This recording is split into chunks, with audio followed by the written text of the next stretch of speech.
All right, teammates, welcome to the Blueprint Leadership Podcast. I'm Kaleth Wright, the 18th Chief Master Sergeant of the Air Force. Now, during this time, you'll hear from some of my friends and some of my favorite leaders across the Air Force and around the world, and we'll be discussing all things leadership. Our goal is to provide insights, tips, and ultimately we want to help current and future leaders find their path and reach their leadership goals. Now, we call it Blueprint, but as we all know, there's no one way to lead. And so we just want to share some of our experiences, give you all some advice, and hopefully we can help you find your path and reach your potential as a leader. I've always sought to be a leader that leads by example in everything they do.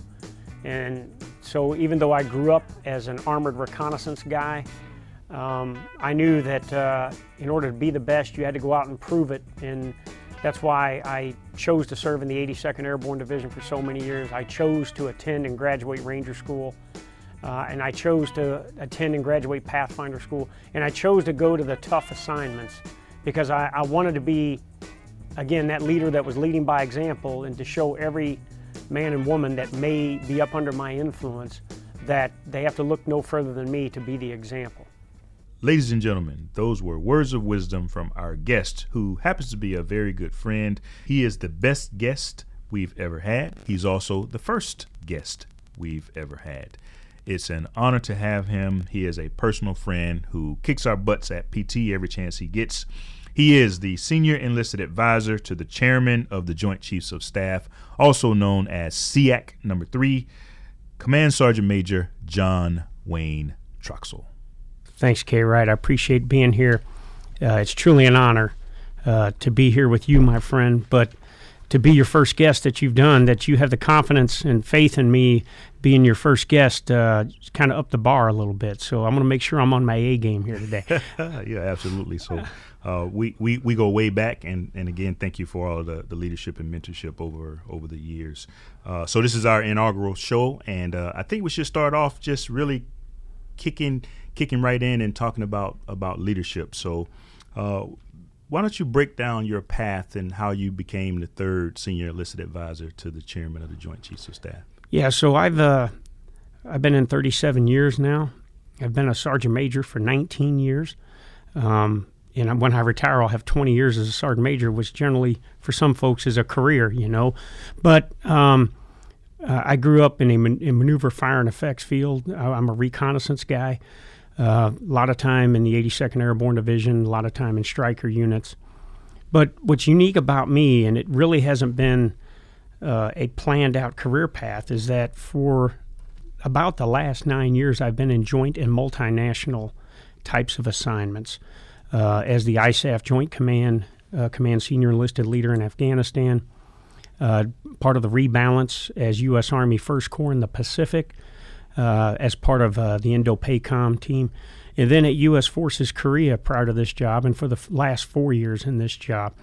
So I think to get to become the SEAC, those opportunities that I had in the joint and multinational environment certainly set me up to be interviewed for this job. And then I think that might have been a deciding factor when General Dunford selected me. So it's one of the things that I've really, over the last 4 years, I'm trying to get after is more joint opportunities.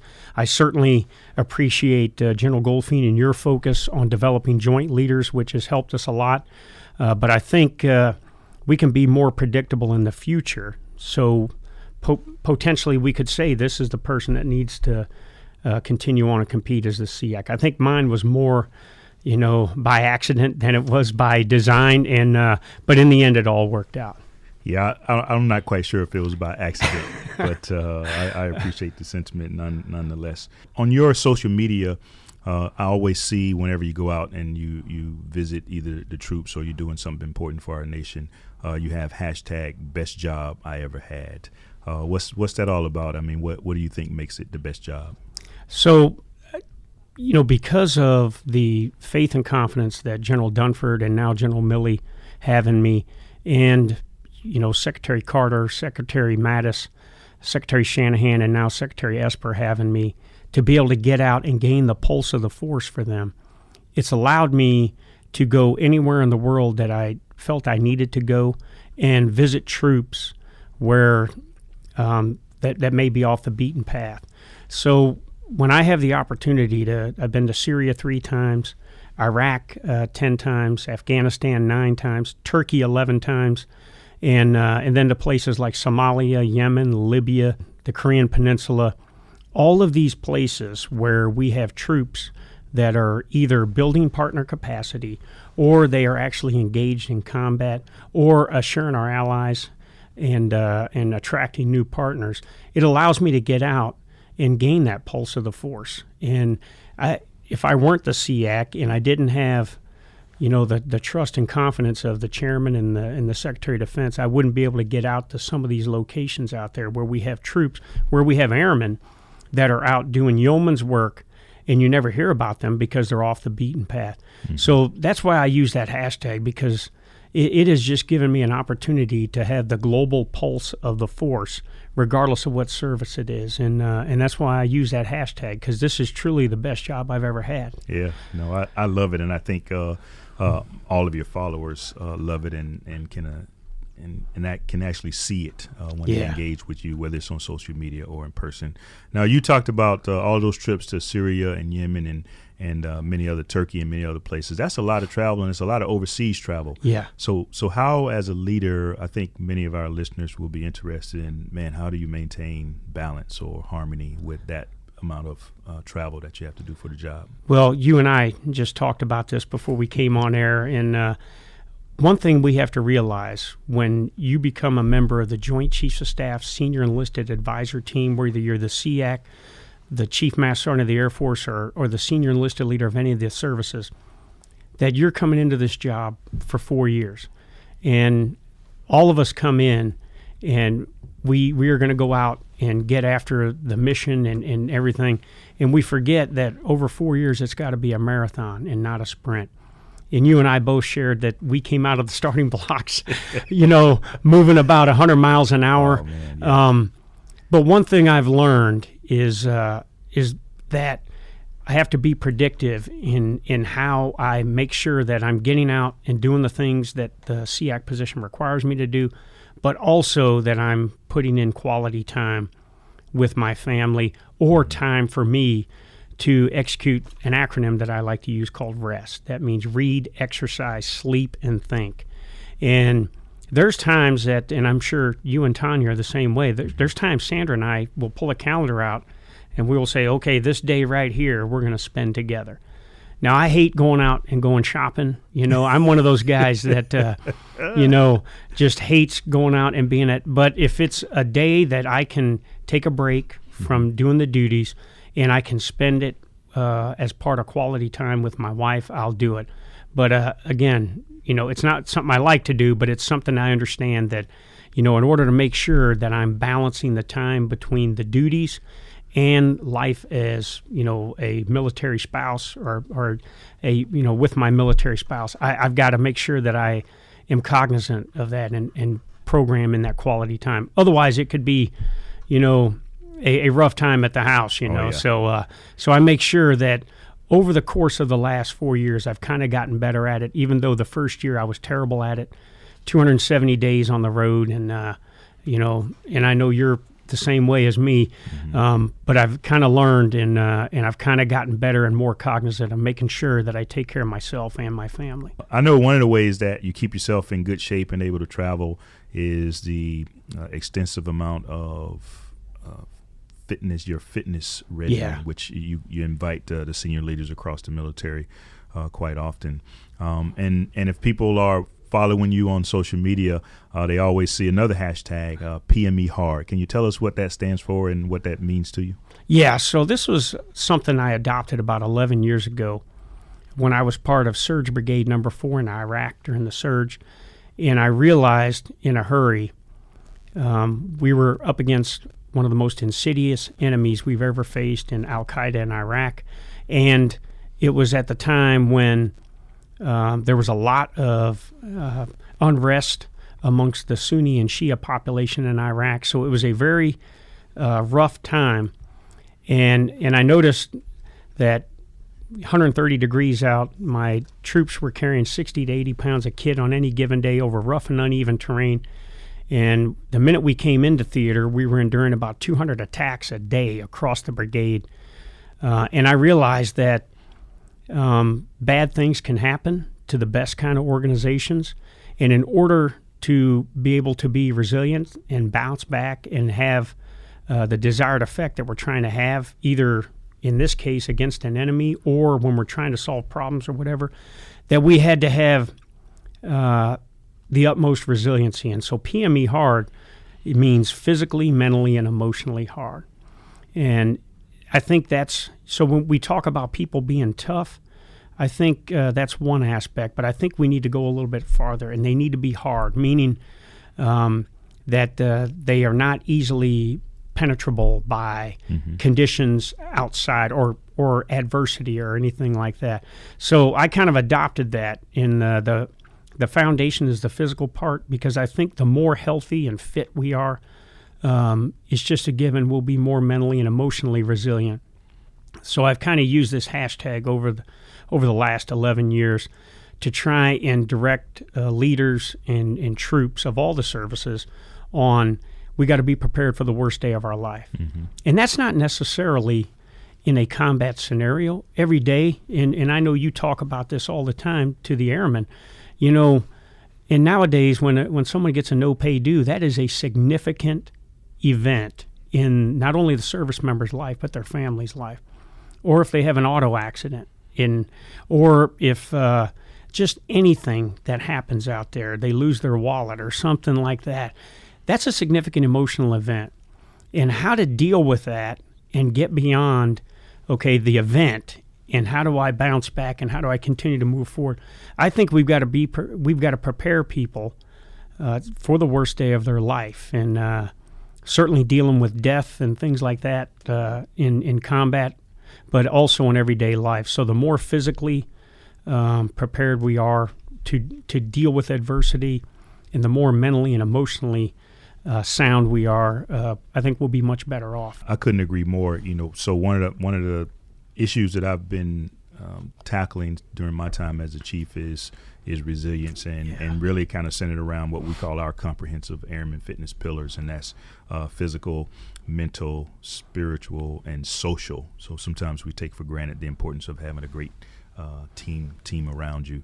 And so I think we all appreciate the effort that you put into your PME, and I would call it somewhat of a battle cry, right? It gives people something to think about. Hey, what's a typical day like in the life of the SEAC when you're not in Syria or doing some of that stuff? So I have a pretty lockstep personal battle rhythm.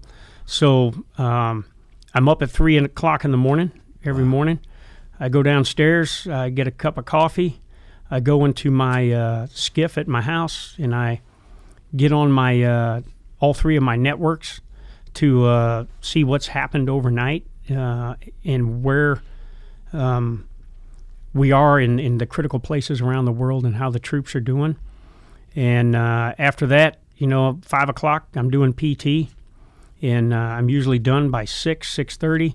And I'm generally in the office at 7 so that I can attend the director of the Joint Staff's meeting at 7:30. One of the things that you and I had this discussion before, sometimes people, especially leaders, they don't know when to go home. Right. They think that the later you stay, the harder you're working. Right. And in some cases, I don't buy that. And I think we have to train people when to go home in a timely manner, and then, as we talked about resiliency, when to know it's time to take a break, and maybe you don't have to be in at 7 o'clock in the morning, So I understand that when the work is done during the day with my staff, and my staff says we've accomplished all missions, I know that if anything comes up, I've got a skiff at my house. So I don't have to be handcuffed to my office here in the Pentagon. And I try to make it that my team knows that unless there's something significant going on, which on the Joint Staff can happen a lot, that we're going to go home in a timely manner and allow them to get home and spend some time with their family. The last thing I want is that my team is going home at 7:30, 8 o'clock at night, and they get home and they might be able to see their kids for like 10 or 15 minutes because it's a school night, and then their kids are off to bed, So I think as a joint force, we can do better at this all around in terms of, knowing when to go home. But anyways, to finish that off, I get home, I have dinner with my wife and everything, and I'm normally in the rack about 8:30 at night because part of that acronym REST is sleep. And I learned this from General Dunford because General Dunford was big on he's going to get his 6 hours of sleep. Now, he may have to sacrifice and not do PT the next day, but he's going to get his sleep because in the job as the chairman, he had to provide best military advice to the SecDef and the president. So he had to be on his A game all the time. So I kind of learned from him that, and as I've gotten older, sleep is as important to me now as my workout routines. And eating right is also extremely important to me as well. And so when I'm in the building, I'm eating 6 times a day, but they're very small meals, and I make sure, that 2,000 calorie a day thing that your nutritionists talk about, they're generally right about that, and especially a guy like me at 5'9", 180 pounds. So I make sure that I'm looking out for myself throughout the day and my team to make sure that, we're not just, needlessly hanging around the Pentagon to say, hey, we got home at 7 o'clock, or we stayed till 7 o'clock. So a couple of things in there I want to pick absolutely. at. One was the importance of modeling as leaders, right? Modeling the right types of behavior and not staying at work for extended hours and maintaining and having balance. And but I was also intrigued by your schedule from 7 o'clock on is fairly standard, like most of us in the Pentagon or in senior level positions. But you seem to have gotten the key to mastering the mornings up at 3:30 and kind of getting all your stuff done. Yeah. There's probably nobody emailing or texting you at 3 or 4 o'clock in the morning. So, what's the key to be able to master the morning and be consistent at being productive that early? What I say about from 3 a.m. until I get in this building at 7 a.m., it is the most serene time out of my day and out of my time as the SEAC because I control it all. Because you hit it on the head. There's nobody emailing me at 3:30 in the morning. There's generally, there might be some spot reports that come out across the, our higher level networks that will catch my attention. But generally, I can enjoy my coffee.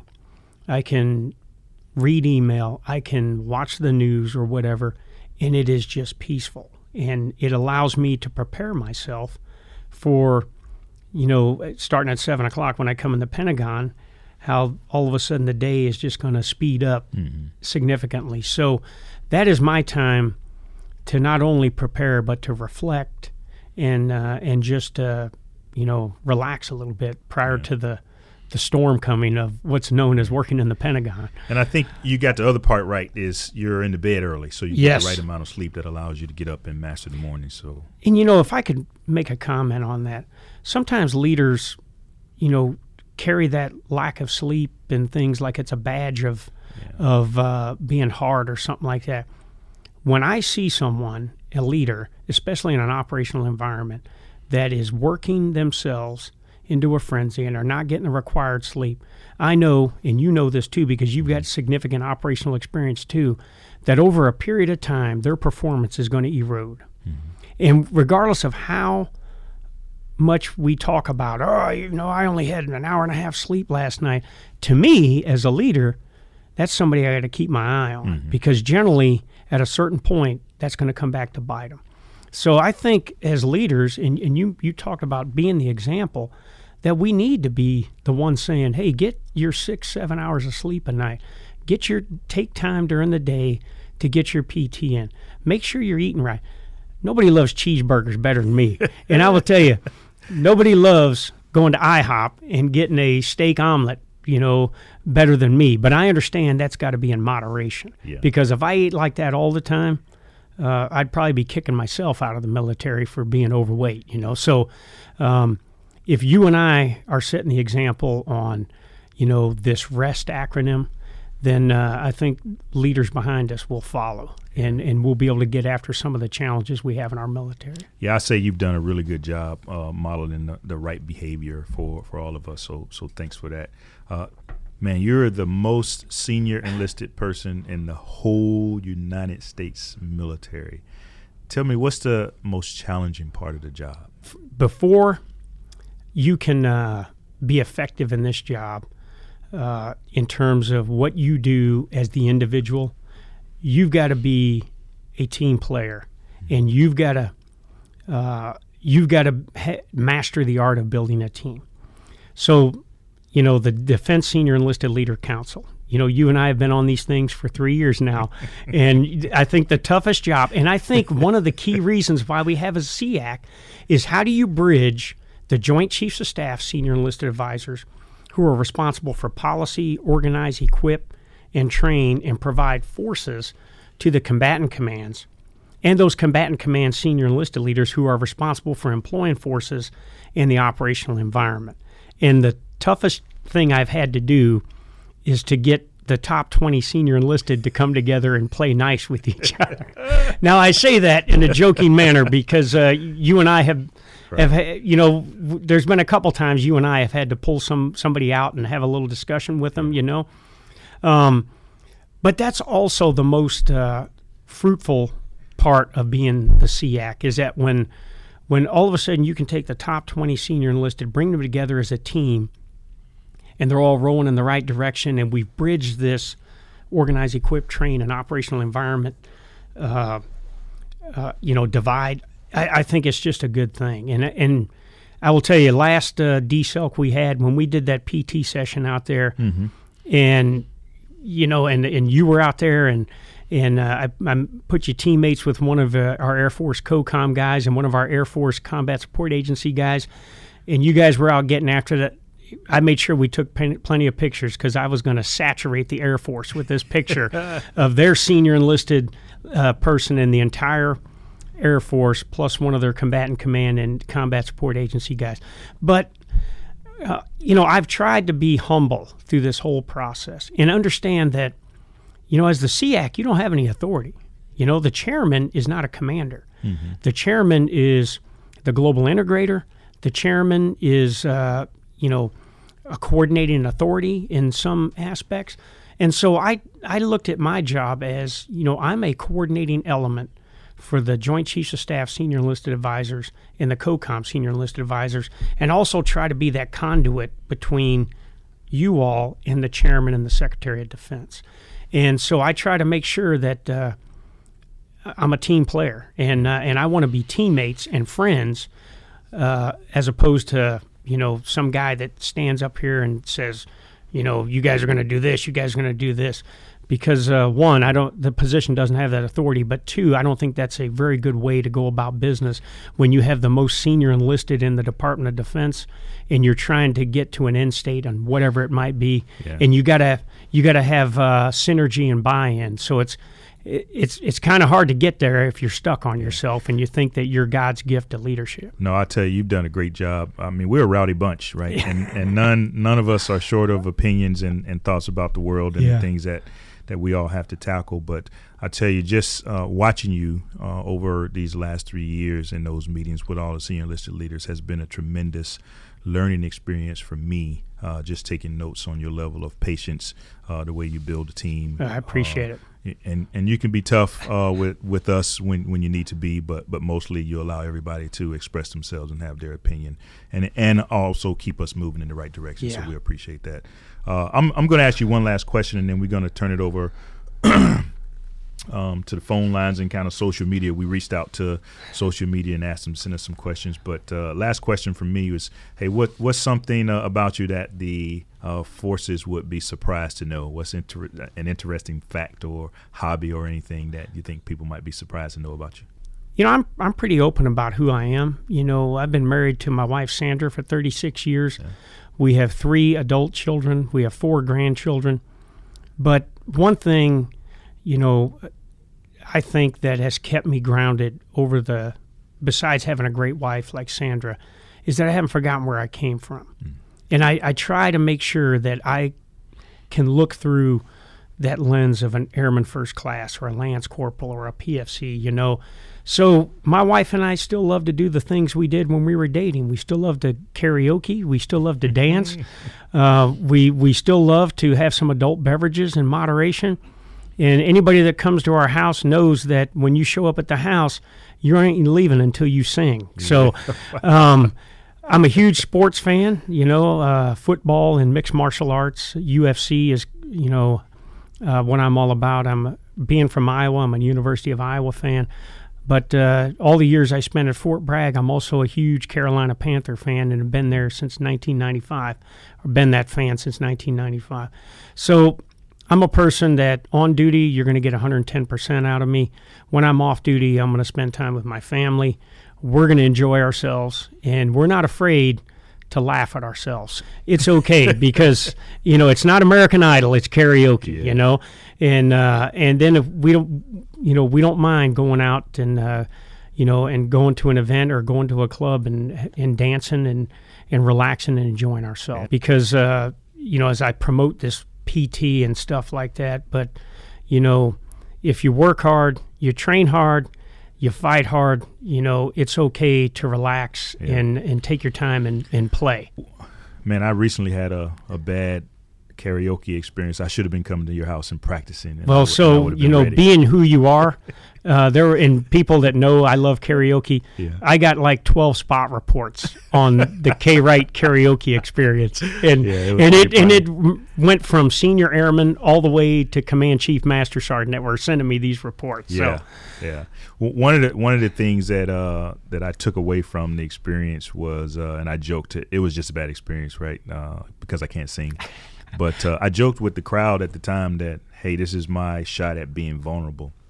Yeah. And one of the things that I took away from your last statement is allowing people to see exactly who you are. I don't think as leaders we do it enough. Yes. To allow people to see. I think sometimes when folks see a command sergeant major or a chief master sergeant, they think, man, these guys must have it together now, and they must have always had it together, and they don't know, hey, man, we're just regular people like everybody else. So I like that you share your sports teams, the Panthers, and the amount of time you spend with Sandra and karaoke and some of the other things that you enjoy. So if we want to be approachable, which I think we have to be, then the troops need to know we're human. Mm-hmm. We're just like them. We put our pants on the same way, we drive a car the same way, mm-hmm. We've just been doing this for, 3 decades, and we've just been, honored to be able to get into the positions we are nowadays. But, I like the way you operate as well, because you're the same way. You're not afraid to show people that you're human. And I think in today's day and age, a senior leader that tries to block themselves out from showing that they're human, it's going to be counter to what we're trying to do mm-hmm. to get our young troops to open up about what's going on with them and everything. So I think it's something important that we have to continue to get after. I enjoy being open, and it allows, I think, both you and I to connect to our service members. All right, we're going to go to our questions. We got with us today Senior Master Sergeant Harry Bubba Kibbe. So, Bubba, over to you. Thanks, Chief. Okay, our first question comes from Twitter, SEAC, and Daily Forethought at Daily Forethought would like to know, what are some positive leadership practices that are just as effective, whether you're the SEAC or whether you're a brand new junior NCO supervising your first troop? So I think, the intangibles are the most important about leading. A leader that comes to work every day and brings energy, provides purpose, motivation, direction, inspiration, but also discipline to their formation or the men and women that they're in charge of. I think if you do that, everything else is easy. Too many times we look for tangibles to use to get after influencing young men and women, when really when you're talking about things like charisma and stuff like that, that's an intangible. And a leader, don't be afraid to be energetic. Now, that doesn't mean be obnoxious, or overbearing. It means come in and provide energy so that the men and women have a spark to say, you know what, I want to be like that person, or I want to strive for excellence because my leader is leading by example and showing us how to get after it. I think if you lead that way and you're engaged every day, and what I mean being engaged isn't just being transactional and saying, hey, if you show up to work on time, you do what I tell you to do, I'll send you home at appropriate time. You have to be transformational, meaning that you are taking young men and women and, focusing them and transforming them into reach their untapped potential and to be something that they never thought they could be. And that has to come from a leader of inspiration, charisma, and energy. And that, I think if a leader does that, everything else is easy. Let me just jump in here because one of the things that we often talk about is all the things that you described, and you mentioned the word leadership several times. There is a difference between being a leader and a manager. Absolutely. And it's not necessarily a bad thing that many of our organizations are led by good managers versus great leaders. Right. And what advice would you have for someone that's striving, that has all of the management skills and processes? What things can or should they do to improve their leadership skills, that ability to influence, to inspire, develop charisma? We have to never forget it's about the people in our organization. Some of our people that are in management positions are responsible for millions upon millions of dollars worth of equipment and things like that. But in the end, the greatest treasure we have is people. And how we treat people, even if you're in a more of a managerial role instead of a leadership role, the way you treat people will have a long way in terms of, the dignity and respect that's felt throughout the organization and really the effectiveness of the organization. So, again, regardless of what someone's job is, whether they're more on the managerial side or more on the leadership side, they have to remember that even if you're someone that's a bean counter and you're worried about how much money we're spending and things like that, or how much good stewards of resources we have to be, in the end, somewhere in that AFSC or MOS or rate that you're in that may be in a managerial position, somewhere in the end, humans are going to be influenced by some decisions you're making. And that's one of the things I talk about on the joint staff all the time. We do plans, policies, and strategy on employment of the joint force and how do we support unified command plans. But in the end, we can sit up here and move military icons around on what we think where we need forces at and where we need to allocate them. But in the end, underneath that icon are thousands of men and women, and we can't forget that that's our greatest treasure, and that's always got to be the focus of what we do. Yeah, absolutely. Thanks. That was for Daily Forethought. And the next question comes from Reddit.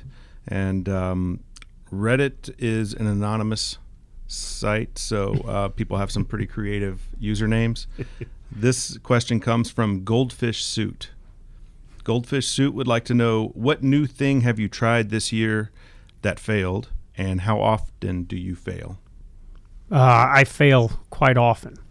I think as a leader, if you are not pushing your ability to learn and grow and develop, even if you're the SEAC, the Chief Master Sergeant of the Air Force, or whoever you are, if you're not pushing that envelope to make yourself better every day, and you don't fail at things, and then try to learn from it and apply some best practices on how to get after it, then I think you're done as a leader. So I really can't put my finger on one thing I've failed this year. I mean, I've done a lot of things where I've tried to push the envelope in terms of development of senior enlisted, and I've ran into roadblocks. But I don't look at those as blocking obstacles. I look at those really as turning obstacles that get me to look at alternative paths to get after the desired effect I'm trying to get after. So I think, and I think you're probably the same way, there's too many times that I have done something wrong or failed or did not accomplish what I tried to accomplish, but I don't allow that to be a roadblock. I allow that to just be something that causes me to go to a different path. Failure is part of the process. It's part of growth, and none of us should be ashamed of it. Some people say, hey, if you're not failing, it means you're not trying.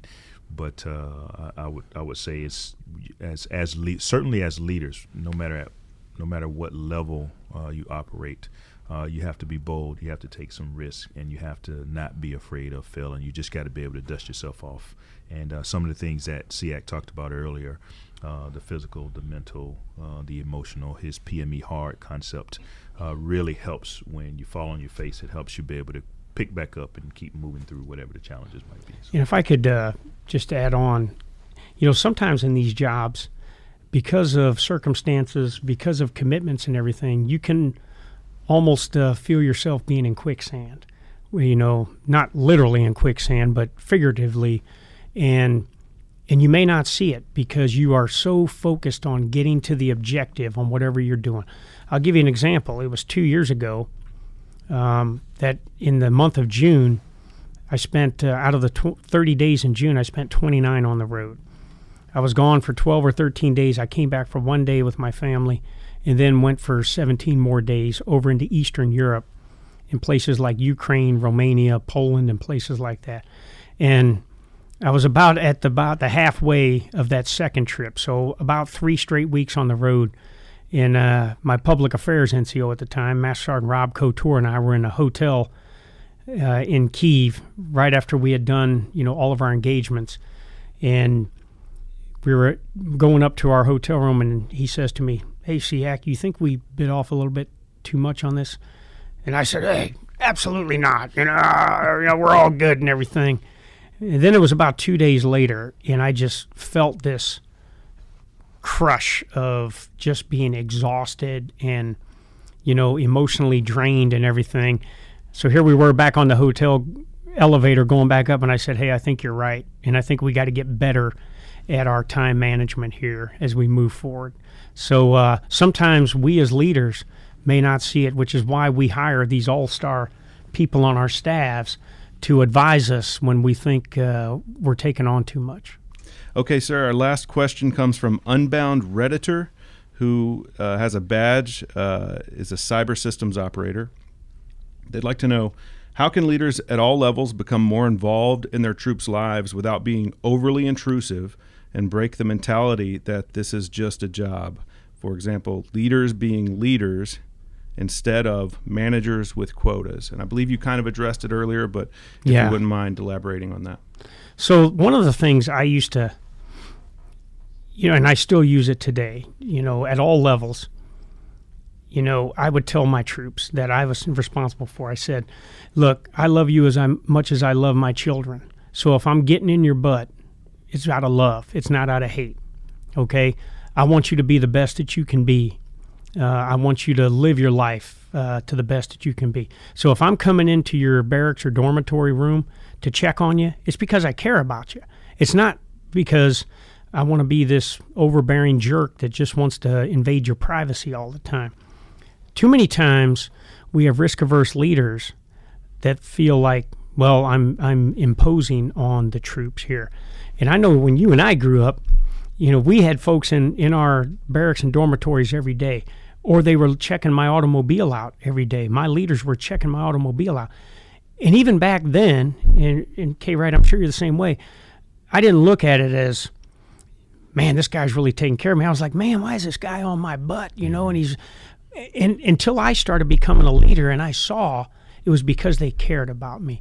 So I think an engaged leader that is constantly dialoguing with their troops and they're building this team and the team is born out of dignity and respect, I think the more they're like that, the more of this intrusiveness or invasion of privacy stuff will kind of go away because the troops realize their leader genuinely cares about them.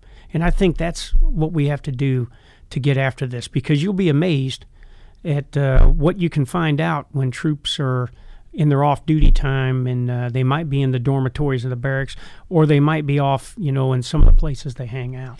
Yeah, I would say sometimes it is difficult, and I agree. Yeah. When I was growing up, I had a really, really tough mentor who did everything for me out of love, to include put me in the chokehold a couple of times and put me in a lot of really, uncomfortable situations, all in the effort to try to help me. One of the things that I would recommend to our young folks today is trust your gut. Sometimes your gut will tell you whether someone really has your best interest in mind. And sometimes they can be really, really nice and they may not have your best interest in mind, or they can be really, really tough and they actually do.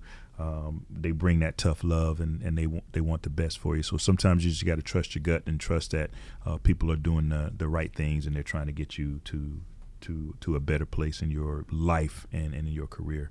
That's something that I had to turn to several times in my career, especially as a young man.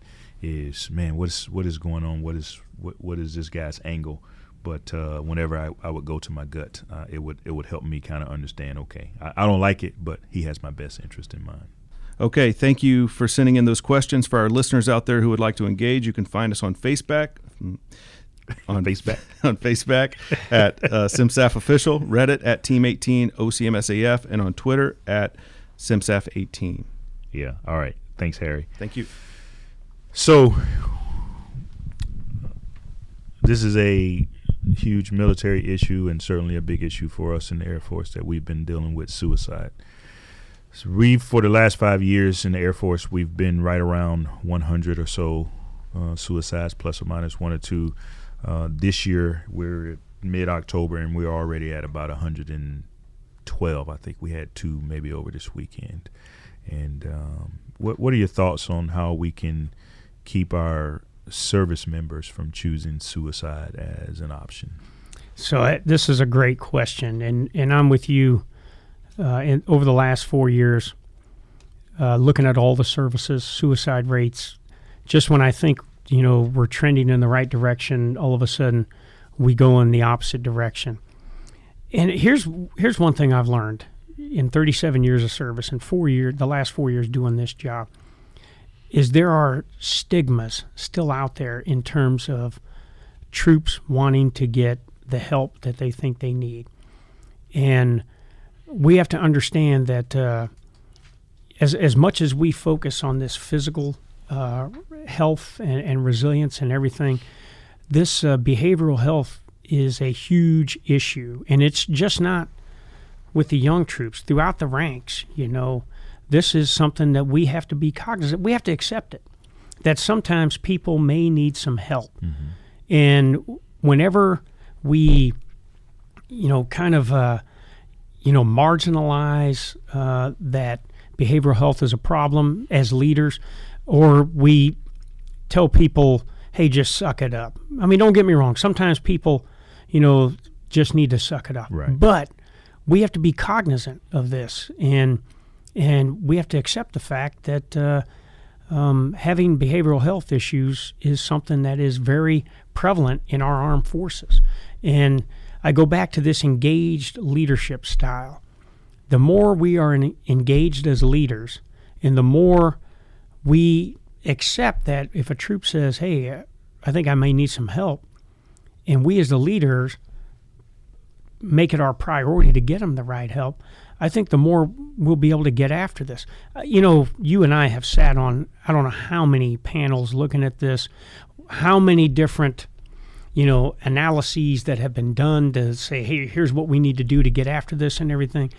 But in the end, I think it boils down to leaders at all level being engaged, understanding their troops that they're responsible for, and truly caring instead of marginalizing a young troop that may have an issue that we may not have had when we were growing up, but now they have. And I think the more we accept it and the more we understand that it's part of everyday life now, not only in our military and our society, then we can get after this stigma, and more importantly, we can get after folks that are looking for the answer through suicide. Yeah. I would agree.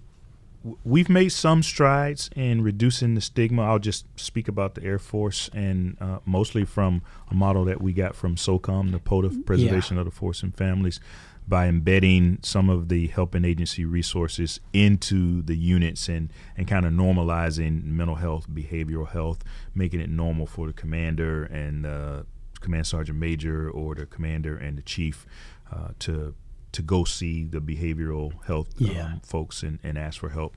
Where I think we still need work is the social stigma.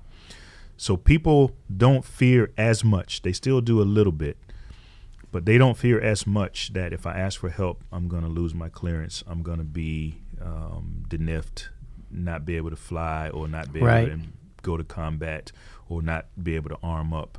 What they fear mostly now is what their teammates think. And so if I raise my hand and say, hey, I really need some help, is the prevailing attitude in my organization, yeah, man, go get what you need. It's going to be a little bit tougher for all the rest of us, but we'll take care of it. You just get better. That's the most important thing. Or is it, oh, man, now this guy is out again. He's having a little marriage problem. He can't handle it. And now we all have to work, that much harder. Yeah. And that pressure from peers is enough to make people say, hey, I don't want to be that guy. So I'm not going to raise my hand. I'm just going to keep it all boiling inside. And then sometimes it results in suicide, and sometimes it results in other, destructive behaviors, drugs or alcohol or abuse or something like that. So I think we, and this goes right back to what you were saying about having engaged leaders and teammates that make it okay, that make people feel like, hey, if you need help, I got it, man. The mission is tough, and we'll get after it. But the most important thing is that you get the help that you need, so that you can come back to us as a healthy person. I'm going to share this here on this show. So I had some friends visiting this weekend. A lady whose her husband served under me in my Stryker brigade in Iraq during the surge, but her son came with her, and the son's wife and their baby girl. So they came to visit, and I had a great conversation. The son is a very good friend of mine, and he's an Air Force veteran, and his wife is a Navy veteran. And we had a great dialogue this weekend about behavioral health. Mm-hmm. And, certainly through 5 combat tours, but specifically Iraq 07, 08, and Afghanistan 11 and 12. Well, throw 10 in there. You were there at the same time, were some very trying times. And these 2 people are with, both veterans, had some trying times of their own in their career fields. And it was just so refreshing to sit around and have this discussion about behavioral health, and I'm like 25 years older than both of them. And one is a Navy veteran, one's an Air Force veteran. I'm a 37-year Army guy. And that we had this discussion was just so refreshing. And then, my wife, Sandra, and then our good friend, the mother, she was there as well. And I thought, if we could just mimic this across the Department of Defense, where we transcend service, we transcend generations, and we transcend service members and family members, and get after the root cause of the challenges here, we will be in a much better place. And I thought, to me, that was an inspiration to me this weekend, to continue to push forward with getting after this suicide and other things, that the destructive behavior stuff that you talked about. Yeah, thanks. Just about a week ago, I think, we named your replacement. And yes. It happens to be an Air Force guy, Chief CZ Colon Lopez. And so you guys will swap out in December. And I'm sure you'll have many opportunities to give him advice and pass along things that you've been working on. But what would be the one piece of advice that you would give to CZ as we know him, as everybody affectionately knows him, coming in to be SEAC number 4? You got to build synergy in the senior enlisted force. That means you got to be a good team player. You've got to be a good listener, and you got to accept that each service is different, and each COCOM is different, and so you've got to look at the best out of all the services and the COCOMs, and try to develop this synergy amongst the top 20 senior enlisted, known as the Defense Senior Enlisted Leader Council. It's interesting. You mentioned CZ, and I first met CZ, I think it was 6 years ago, when he was the 18th Fighter Wing Command Chief in Kadena, and I was at U.S. Forces Korea, and I was visiting Kadena, and he and I, that morning, he had all his chiefs, and he said, hey, if you want to come out and do PT with me and John Wayne, come on out. Well, nobody showed up. It was him and I. I did have my communications NCO with me, but within a half mile, he had fallen out already. So it was just me and CZ on a 5-mile run. And we got done with the 5-mile run. And then throughout the day, he had me visiting, different parts of the wing, and I went into the, the Airman Leader School and talked to the airmen in there and everything. Well, that evening he had a social, and he had all his chiefs there again. And so we get there that evening for the social, and there's like 20 of these chiefs there and everything, and CZ and I are the only ones having a beer. So when we talk about being yourself, we talk about not being afraid. Now, I'm not saying that, that because these guys didn't do PT or they didn't have an alcoholic beverage that there's something wrong with them. But I guess the point and why back then I knew CZ was somebody special is because he himself wasn't afraid to show who he was. And, then when he moved on to AFCENT, and over the last 3 years at AFRICOM, he has just been a great teammate, as you know, and he's just been a very close personal friend of mine.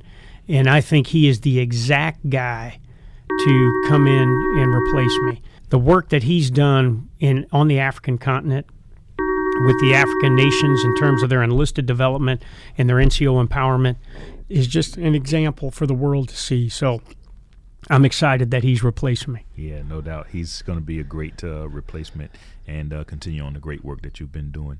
So if you heard that ring, I think that's a special caller that we have. And so I'm going to turn it back over to Harry to introduce the caller for us. Caller, why don't you go ahead and introduce yourself? Oh, I just heard this guy's talking about me. Oh, speak of the devil. CZ, what's up, man? How's it going, gentlemen? What's going on, dude? Not much. Just over here getting some work wrapped up in AFRICOM, and just looking forward to sharing some airspace with you there, K-Ride, and be able to go ahead and take over after the great work that John Wayne Troxell has done for us.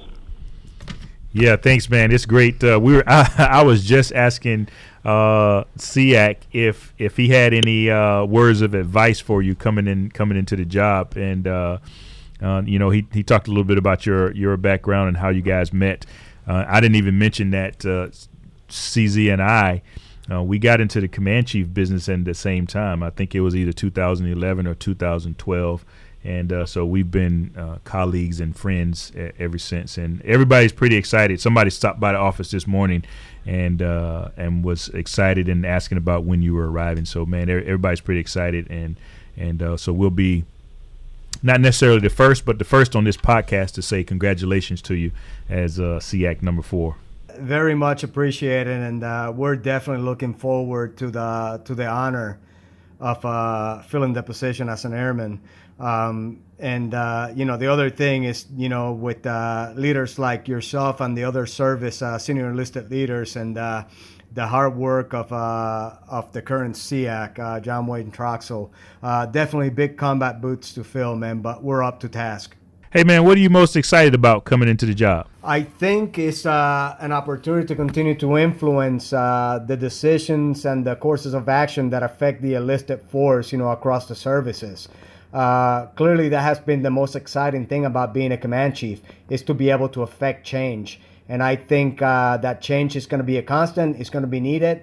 And I think that we need the right voice at the right levels to be able to do the best we can for our service members. Hey, we also talked a little bit earlier about, how do we maintain balance? So you're coming into a pretty big job.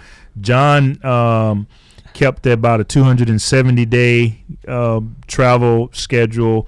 I'm about the same, maybe a little bit less, a little bit more every year. I'm not sure what your plan is. I know you have to get here and look at it, but you have any initial thoughts on how you'll be able to maintain balance with the job, the requirements, and I know Janet is a big outdoors person, and she'll have her own things that she'll want to do with you. What are your initial thoughts about, how do you stay balanced and stay resilient? Balance is something that we have had 20 plus years of practice, especially since Janet and I have been together the majority of my time as a pararescueman. So this is nothing that is foreign to us. The one thing that I know that helps us balance that lack of time together is the ability to have a great time when we're together. Man, both of us have a great sense of humor, and we just love to laugh about everything. So we find ways, and we put ourselves in position to be able to go ahead and share laughs, sometimes at the expense of one another. But that is something that, much like you and Tanya, and John and Sandra, it's something that we have become really good at. So I don't expect my tempo to be any less than what you two are experiencing right now. And it's just a necessity of the duty to be able to have FaceTime and engagement with the troops. I think we both, and I'll let SEAC jump in here in a second. We both we'll give you some thoughts once you get here, man. On you might keep the same tempo, but a little bit more measured. John talked earlier about this being a marathon. We both started off in a big sprint, and but we're gonna help you with the marathon concept, and so you don't find yourself in the same boat as he and I. No, and lessons learned are probably like the greatest source of future successes, man. So I look forward to hearing you guys' take on it. The one thing I've loved about you ever since I've known you is that you're not afraid to let people know that you're human. And Kay Wright and I have been talking about this, that a great aspect of as a leader is to not forget where you came from and not be afraid to show young men and women that we're human just like they are. What are your thoughts, brother? No, I think that being who you are and exposing your vulnerabilities are one of the greatest ways to connect with people. It humanizes you. It lets them know that, hey, things haven't been perfect all the way through, but damn it, there's a way that you can get out of it. And when they look at the three of us, they can say, well, if they could, I can definitely freaking make it there. But I think that is a quality that the three of us have, is that we have never been shy of being ourselves around people. A lot of airmen still mention that. A lot of soldiers and sailors that I have come in contact with, they say that the comfort level that they had making a phone call or reaching out to me via email was the reason they ended up bringing their issues to another level. But, man, I think it's important. And I think the second we sell our souls to become something we're not, and even more dangerously, to give the perception of something we're not, eventually catches up to you. Hey, I got one last question. You have done a phenomenal job as the U.S. AFRICOM Command Senior Enlisted Leader in your efforts over the last 3+ years in building enlisted development, building NCO development on the African continent has been the blueprint for what we should be doing globally. Now, as your battle space goes from just the African continent to the globe, what are your thoughts on continuing to get after line of effort number 2 in our national defense strategy of assuring allies and attracting new partners? So thanks for bringing that up, John, because you know that I have been working with Zigafus over at Southcom to be able to go ahead and help them create a similar model to what we're doing in AFRICOM. I think that the strategy that we laid out to be more deliberate with our engagements, to ensure accountability and get the greatest return on investment, is a good mechanism to utilize globally. I'm definitely going to spend a lot of time not only talking to our COCOMs, but also to our allies to be able to go ahead and cross-share some of these initiatives and also some of the funding mechanisms and efforts that go along with it. But I think that collectively, you have built enough relationships globally to where I can follow on with what you have done and be able to go ahead and advance strategies like the Africa Enlisted Development Strategy forward with the other combatant commands. But it's all about the relationships, man. Hey, great point, man. Relationships And hey, we want to say thank you, SEAC number 4. Man, we're all excited for you. The Air Force is just beaming. You being the first Air Force command senior enlisted leader to hold this position. So we're excited. I know you'll be here in a couple of months. So just keep us posted on how you're doing, man. And we look forward to, I think both SEAC number 3 and I look forward to sitting down with you and sharing a beer and sharing some leadership thoughts once you get to town. No, absolutely, and likewise, I look forward to joining the ranks there and be able to go ahead and continue the work. All right, thanks, brother. Take care, brother. All right, SEAC, we're coming to the end of our time, and so, man, let me just personally thank you for sharing this time. I want to personally thank you for all of the most importantly, the friendship. We initially met. I think somebody linked us up in Israel. And yes. We sat down and had dinner. I believe I was at 3rd Air Force at the time. You were, yeah. And we've just been, I would say, great friends and great colleagues. Absolutely. And ever since, you've been a huge supporter of our United States Air Force and all of our airmen, and just been a tremendous role model for all of us. And man, I really appreciate everything you've done for me and for all of our service members. But so this has been great. Yeah, thank you so much, Kay. Right, you are just the epitome of what a leader is, and all of the attributes and qualities we look for a leader. You embody them and you display them on any given day. I appreciate you allowing me to get out and visit airmen around the world and to be part of your forums as well. And my parting message to the force out there, in less than 60 days, I'm going to be trying to figure out what kind of hairdo and I want to wear, and whether I can grow a beard. I couldn't grow a beard when I was 18 years old when I joined, and I haven't had one in 37 years, so I don't know if I can grow one or not, but I'm going to darn sure try. Yeah. All right, but, when we say that the men and women that serve in the United States military are part of the greatest military on the planet, that is not arrogance, and that is not, trying to make us out better than our allies and partners, anybody else out there. But when you look, there's no other nation on the world that makes that kind of commitment to global peace and security. So to the men and women out there, be proud that you're part of the greatest Air Force in the world and the greatest armed forces in the world. But that comes with responsibility, and that comes with,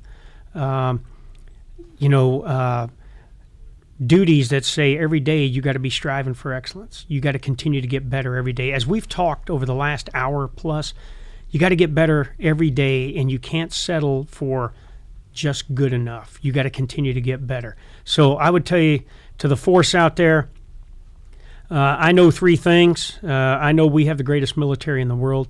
I know that we can defend our homeland and way of life, and we have competitive warfighting advantages in every traditional domain out there.